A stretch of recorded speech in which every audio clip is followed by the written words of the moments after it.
नाडा का बजट घट रहा है और डोपिंग के मामले बढ़ रहे हैं। तो मामला क्या है? ऊपर से तस्वीर मजबूत दिखती है। संसद में खेल मंत्री मनसुख मंडाविया ने कहा कि भारत की एंटी डोपिंग व्यवस्था पहले से ज्यादा सख्त और आधुनिक हो रही है। इंटेलिजेंस विंग मजबूत की जा रही है। नई भर्ती, नई ट्रेनिंग, सीबीआई और दूसरी एजेंसियों के साथ मिलकर बैंड दवाओं की सप्लाई चेन पर काम हो रहा है। नियमों को world anti doping agency code से जोड़ा जा रहा है। डेटा एनालिटिक्स और स्मार्ट टेस्टिंग पर जोर है।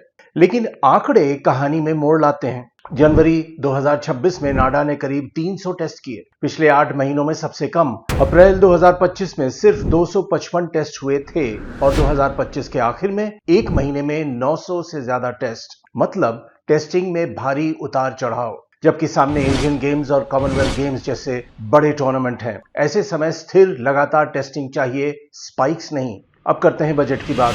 2023-24 में लगभग 22 करोड़ मिले, 100% खर्च। 24-25 में शुरुआती बजट करीब 22 करोड़ था, जिसे घटाकर 20 करोड़ किया गया। खर्च हुआ लगभग 19.5 करोड़, करीब 96%।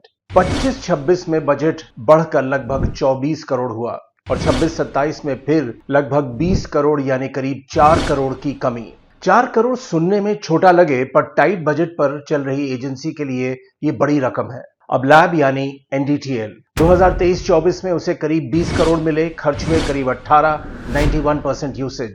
24-25 में संशोधित बजट करीब 19 करोड़, खर्च हुए करीब 17 करोड़, लगभग 89%। लेकिन 25-26 में लैब का बजट बढ़कर 28 करोड़ तक पहुंच गया। दिलचस्प है, लैब का बजट बढ़ा, नाडा का घटा। अब असली तस्वीर। भारत ने 2023-24 में करीब 6,000 टेस्ट किए, 24-25 में करीब 7,500, 25-26 में करीब 7,700। 2 साल में 34% बढ़ोतरी। लेकिन वाडा के 2024 डेटा के मुताबिक 7,000 टेस्ट से ज्यादा सैंपल में 260 पॉजिटिव केसेस निकले, 3.6% पॉजिटिविटी रेट। लगातार तीसरे साल भारत दुनिया में डोपिंग उल्लंघनों में टॉप पर।